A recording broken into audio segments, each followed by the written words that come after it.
हाय everyone, welcome back. So आज हम start करेंगे functions. That is the important part. किसी भी आप कोई टूल सीखोगे, एक्सेल या गूगल शीट, तो उसमें फंक्शंस बहुत ही इंपॉर्टेंट पार्ट्स होता है। तो अभी हम फंक्शन स्टार्ट करेंगे, देखेंगे कि फंक्शंस क्या होते हैं, इन्हें कैसे यूज़ करना है। अलग अलग टाइप्स के हमारे पास फंक्शंस होते हैं। तो लेट्स स्टार्ट। तो बेसिकली जैसे हमारे पास एक सिनेरियो है, मेरे पास एक सिंपल सा डेटा है। ठीक है। तो जैसे मेरे पास रेवेन्यू है।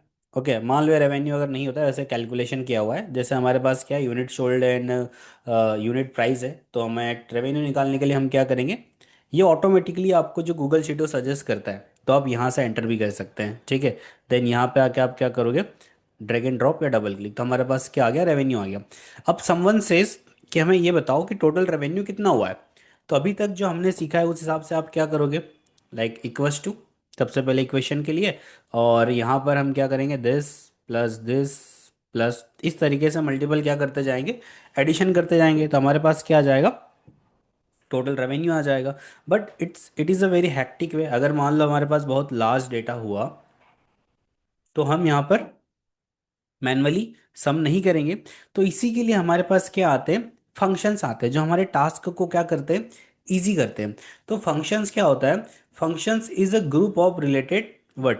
ठीक है, जो फंक्शन है, the function is a group of, इस सेल को ऊपर करते हैं, नीचे आ गया ये। ठीक है।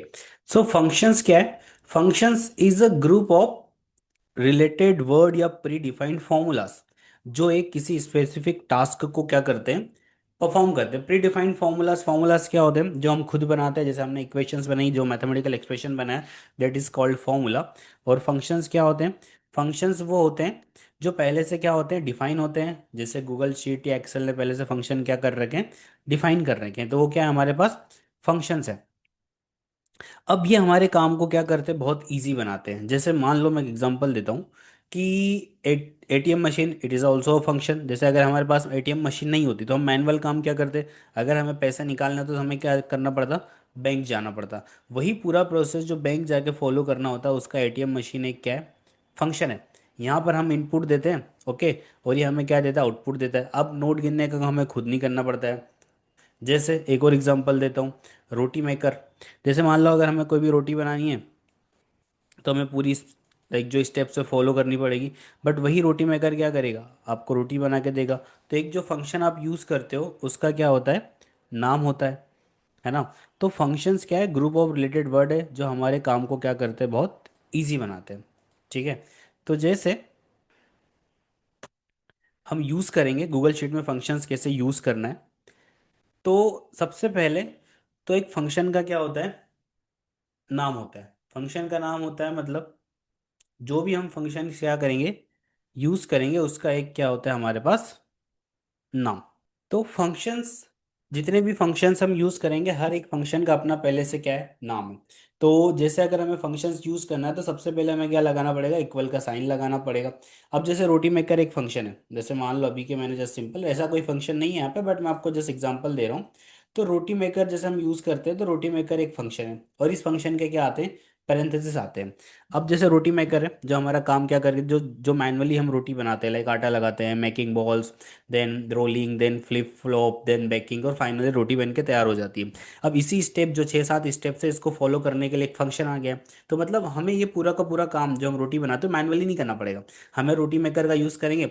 अब जो फंक्शन होता है, कुछ ना कुछ क्या लेता है, आर्गुमेंट लेता है। तो रोटी मेकर क्या लेगा, आटा लेगा और वाटर लेगा, लाइक फ्लोर एंड वाटर लेगा। तो ये इसके दो क्या है, आर्गुमेंट है। जैसे हम इसमें दो आर्गुमेंट पास करेंगे, तो ये हमें क्या बना के देगा, रोटी बना के देगा। ठीक है। कुछ जो आर्गुमेंट ऑप्शनल होते हैं, जैसे मान लो नमक। अब नमक, वो यहाँ पर आपको जो दिखेगा गूगल शीट में, वो जो ऑप्शनल आर्गुमेंट है, वो आपको स्क्वायर ब्रैकेट में दिखेंगे, कि मतलब इसको आप पुट करो या ना करो, काम चल जाएगा। बट जो विदाउट स्क्वायर ब्रैकेट वाले आर्गुमेंट है, लाइक जो नॉर्मली सिंपल एडिशन है, उनको तो आपको ऐड करना ही पड़ेगा। तो फंक्शन का नाम होता है, उसका आपको पैरेंथेसिस लगाने पड़ते हैं, और उसके अंदर आपको आर्गुमेंट पास करना पड़ता है, और वो फाइनली आपको एट द एंड क्या दे देगा, आउटपुट दे देगा। ठीक है। तो इस तरीके से हम फंक्शंस क्या करते, यूज करते हैं। तो ऐसे ही फंक्शंस बने बनाए फंक्शन है। अब यहाँ अगर आपको फंक्शंस को यूज करना है इन अ गूगल शीट, तो आपको सबसे पहले इक्वस टू का साइन लगाना पड़ेगा, फिर फंक्शन का नाम लिखना पड़ेगा। ठीक है। तो इस तरीके से हम फंक्शंस को क्या करेंगे, यूज करेंगे। और जैसे मेरे पास एक डेटा है सिंपल सा, जैसे हमें यहाँ पे टोटल सेल्स निकालनी है। ठीक है। जैसे हमारे पास जो रिक्वायरमेंट्स है, वो हमें फुलफिल करनी है। चलो, जो भी रिक्वायरमेंट्स हम इधर ही लिख लेते हैं, ताकि हमारा काम क्या हो जाए, इजी हो जाए अभी के लिए। तो मुझे क्या निकालना है, what is the total revenue. ठीक है, ये साउथ रीजन का नहीं, अभी हम टोटल रेवेन्यू निकाल रहे हैं। तो मैंने यहाँ पे लिखा टोटल रेवेन्यू। तो अब ये जो है, ये काम हम किससे करेंगे, एक सम का फंक्शन है। तो हम यहाँ पे फंक्शन का नाम लिखेंगे।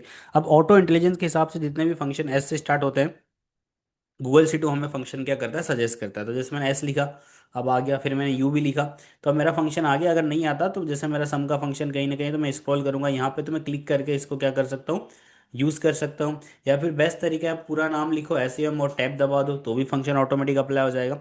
अब यहाँ पे देखो, ये वैल्यू कॉमा वैल्यू टू, ये सारे इसके क्या आर्गुमेंट, तो मैं ऐसे वैल्यूज क्या नॉर्मली भी पास कर सकते हैं। देखो 11 कॉमा 22 कॉमा 30, ओके, तो भी सम हो जाएगा। बट हम ऐसे सम नहीं करना है, मैंने वापस सम लिखा। अब मैं यहाँ पे सेल रेफरेंस भी पास कर सकता हूँ, बट हम सेल रेफरेंस पास कर रहे हैं। बट हम वैसे मोस्टली अगर हमें एक नॉर्मल रेंज का सम करना था, तो सम रेफरेंस पास नहीं करेंगे। ये तो वही तरीका हो गया पुराना वाला। तो अगर हमें मान लो यहाँ से यहाँ तक का पूरा सम करना था, हम एक एक को ऐसे सिलेक्ट नहीं करेंगे, हम यूज करेंगे रेंज। अब रेंज क्या होता है, देखो, range is a collection of continuous cells. मतलब जैसे यहां से लेके यहां तक का, ऐसा नहीं कि एक यहां सेलेक्ट कर लिया, एक यहां कर लिया, एक यहां कर लिया, यहां से लेके यहां तक, तो ये पूरा का पूरा क्या कहलाता है, रेंज कहलाता है।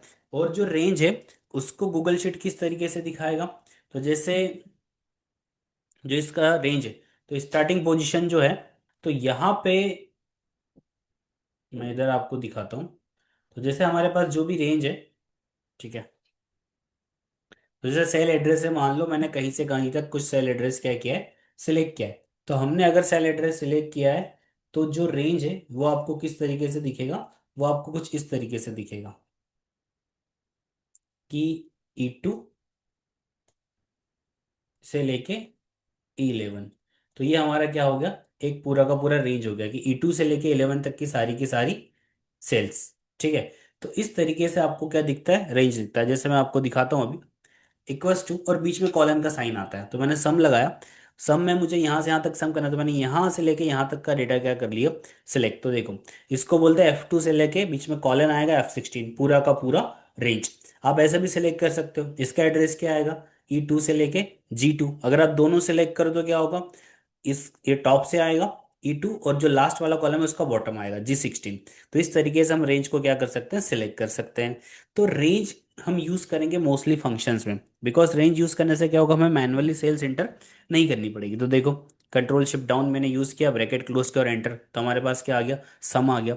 तो इस तरीके से हम क्या यूज कर सकते हैं, फंक्शंस यूज कर सकते हैं। तो सबसे पहले आपको फंक्शंस का नाम लिखना है, और गूगल शीट बहुत ज़्यादा इंटेलिजेंट होता है, आपको पूरा डिस्क्रिप्शन भी मिलता है कि सम क्या करता है, sum of series of numbers and और सेल्स। फिर यहाँ पे आपको प्रॉपर तरीके से नीचे, इसको जब आप एक्सपांड करोगे, तो यहाँ पे बहुत अच्छे तरीके से एग्जाम्पल भी दिया हुआ है। ठीक है, जैसे ये दिया हुआ है इसने A2 से A11 का सम, और 101 भी ऐड कर देगा उसमें। और ये सारी चीज़ें यहाँ पे दी, अगर आपको और लर्न करना है तो आप यहाँ पे जाके क्लिक कर सकते हो। तो सम फंक्शन हमें सम देता है। तो ऐसे हमारे पास बहुत सारे क्या है, एग्रीगेट फंक्शंस है। जैसे इसमें सबसे पहला क्वेश्चन है, what is the total revenue of south region. ठीक है, ये तो हम अभी करेंगे, हम अभी इतनी बात करते हैं, what is the total revenue. ठीक है, तो इसके लिए हम क्या लगाएंगे, सम। अब देखो, अगर मैं इस शीट में फंक्शन लगाऊंगा सम वाला, तो मुझे कहाँ जाना पड़ेगा, डेटा नाम की शीट में जाना पड़ेगा। तो जैसे मैं डेटा शीट में गया, और मैंने डेटा क्या कर लिया, यहाँ से यहाँ तक सिलेक्ट कर लिया, और ब्रैकेट क्या कर दिया, क्लोज, और एंटर कर दिया।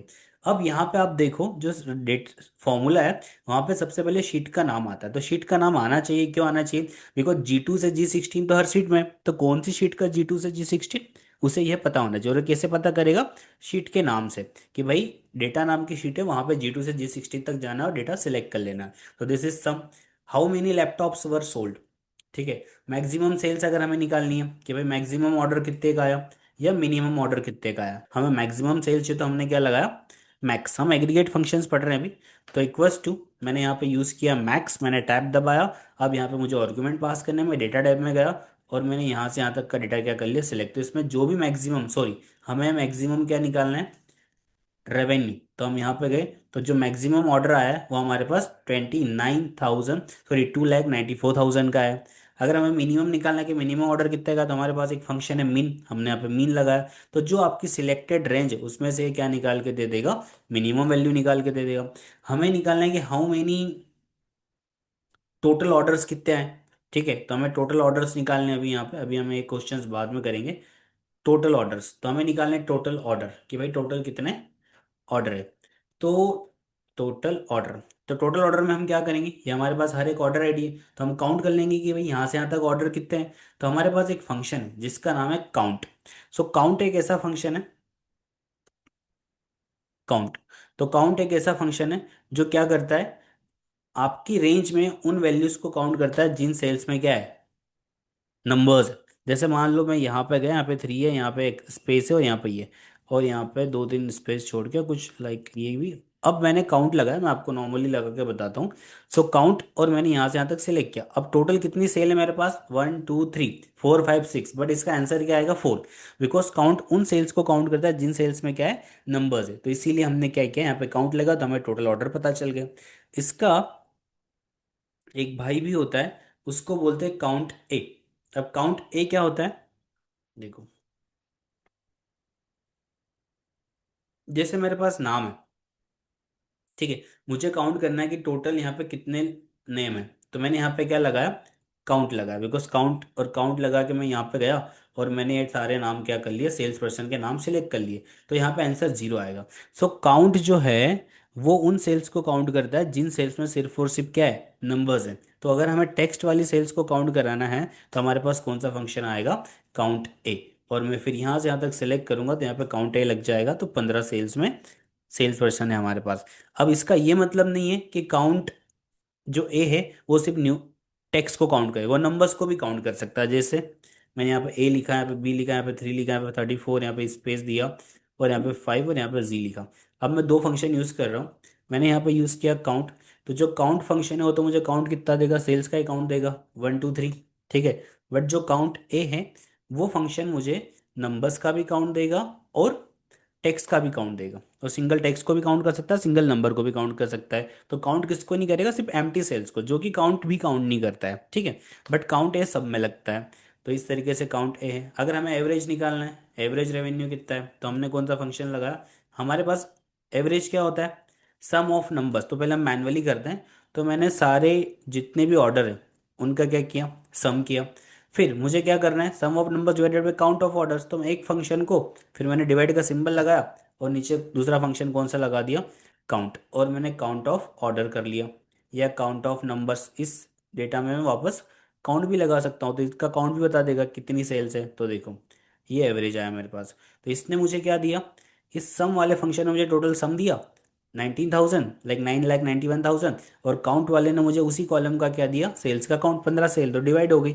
बट इसके लिए ये एवरेज ही होता है, बट इसके लिए हमारे पास डायरेक्टली फंक्शन क्या है, एवरेज। तो उसके लिए हम क्या करेंगे, एवरेज लगा कर डेटा सिलेक्ट करेंगे और हमारे पास क्या आ जाएगा, आंसर। तो दोनों का आंसर क्या आएगा, सेम आएगा। तो एवरेज भी यूज़ कर सकते हैं।